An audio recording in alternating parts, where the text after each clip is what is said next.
Voici ce qu'on appelle une lune de sang. C'est en tout cas une expression qu'on peut lire sur de nombreux sites internet. En réalité, ce terme décrit tout simplement une éclipse totale de lune. Si on regarde l'historique des recherches Google sur internet, on se rend compte que l'expression lune de sang est beaucoup employée à partir de septembre 2015.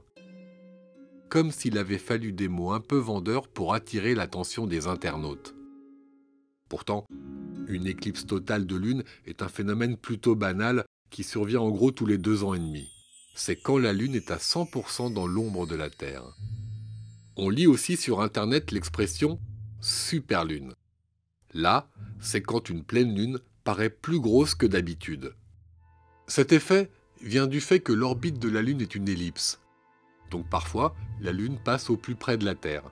Ce moment-là s'appelle le périgée. La lune est alors à 356 700 km.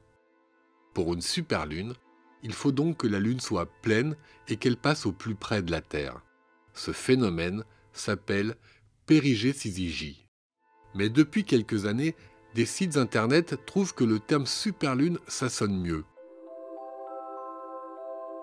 Enfin, les phénomènes de superlune et de lune de sang peuvent se combiner.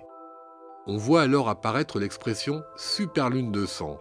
En effet, il faut bien reconnaître que ce terme est plus accrocheur pour définir une éclipse totale de lune dans une situation de périgée-syzygie.